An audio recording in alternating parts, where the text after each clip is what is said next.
Gražią praėjusio šeštadienio popietę ne vienas miestelėnas regėjo centrinę Uostamiesčio gatvę riedantį išdabintą vežimą, kuriame Krišnos sąmonės bendruomenės narių garbinamos dievybės.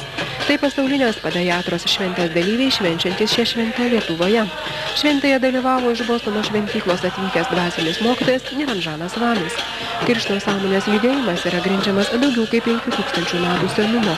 Visas judėjimas pagrįstas šventraščiais vadinamais vedamas. Bhagavad Gita yra garbinama ir laikoma pagrindiniu šventraščiu daugybė milijonų indusų visame pasaulyje. Viena iš Bhagavad Gitos mokomų tiesų tai, kad egzistuoja vienas aukščiausias dievas. Visos kitos gyvosios būtybės yra tiesiog tarnai. Gyvenimo tikslas yra atstatyti tikruosius santykius su juo. Procesas, tam kuriuo seka bhatai, yra visuotinas šventų vardų kartojimas, kuris laikomas pagrindiniu dievo garbinimo būdu šiame amžiuje. Viso pasaulio religijose švento vardo garbinimas užima svarbią vietą, sako jo dieviškoji malonė Niranžanas Vamis. Ir mūsų mokymo prasmė yra labai paprasta. Paprasčiausiai statyti Dievą savo gyvenimo centre ir garbinti jo šventą vardą. We are chanting the names Krishna, Konkretus vardas, kurį mes kartojame, yra Krišna. which means all attractive. Ir jisai reiškia visų patraukliausias. In other traditions, there are other names of God. Aišku, egzistuoja kiti vardai kitose tradicijose taip pat. There's Adonai for the Jewish tradition, Allah for the Islamic tradition. Jehova egzistuoja judėjų tradicijoje, Alachas musulmonų tradicijoje.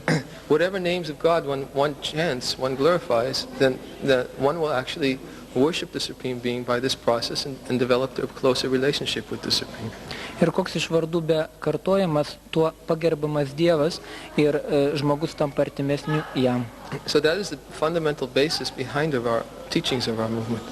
Tai yra tokios trumpai pagrindinės tiesos, kurios yra mūsų judėjimo pagrindas. It's to help everybody reestablish their relationship with the Supreme Being. Tuo mes tengiamės padėti kiekvienam atstatyti savo santykius su aukščiausiuoju. And the festival that we are observing today is called the Rath Yatra Festival, the Festival of the Chariots.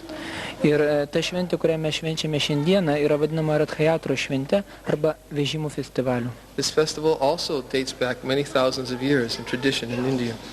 Ir šiai šventėje taip pat jau daug tūkstantmečių iššvenčiama Indijai nuo neatmenamų laikų. It is a replica of a festival which is done every year in a city called Jagannath Puri.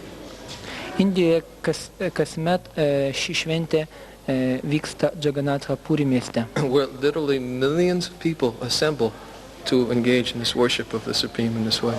Ir tiesioginio to žodžio prasme ten dalyvauja milijonai žmonių, stengdamiesi taip pagarbinti viešpatį. So as you can see, this festival and our movement is based on a very ancient tradition. Žodžiu, jūs jau pastebėjote, kad tiek šis festivalis, tiek apskritai mūsų judėjimas yra pagristas labai tokia senovinė tradicija. It is not something new. Tai nėra šiuolaikinis kažkoks tai atradimas. Religion cannot be new. Religija pati savaime negali būti nauja. There's no such thing as a new religion. Iš tikrųjų, tai jau yra prieštarimas sakyti nauja religija. Religion is as old as the Supreme Being himself. Kadangi pats Dievas jisai yra seniausias, kas gali būti pasaulyje. And the goal of religion is simply to serve God and to develop one's love for God. O religijos prasme yra tarnauti Dievui ir išsiugdyti meilę jam. And this festival is actually enables anyone who participates to learn how to come closer to developing their love for God. Ir kiekvienas, kuris dalyvauja šioje šventėje, turi ko pasimokyti, kaip tapti artimesniu Dievui. By chanting God's names Kartuojant Dievo vardus and by hearing the instructions and pastimes of the Supreme Lord, klausant jo nurodymų ir jo žygių, aprašymą apie jo žygius. eating food which has been sanctified and offered in worship of the Lord.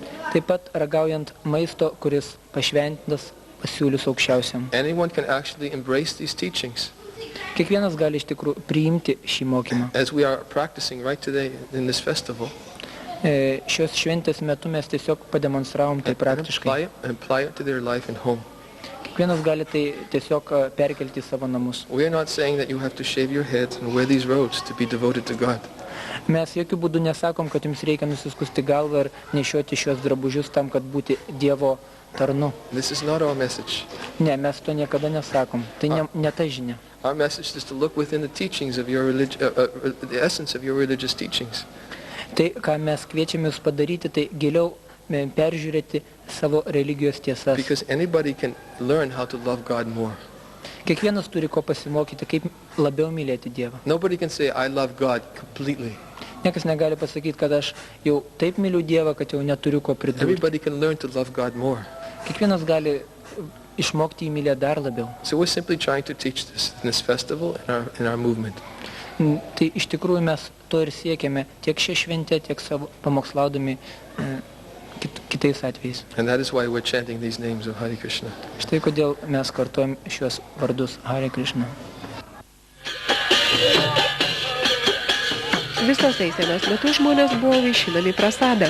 Tai maistas paaukotas dievybėms šventykloje ir įgavęs dieviškumo. Pasak bhaktų, žmonės atsisakantis prasados atsisako Dievo malonės. Tačiau kiekvieno valia laisvai pasirinkti.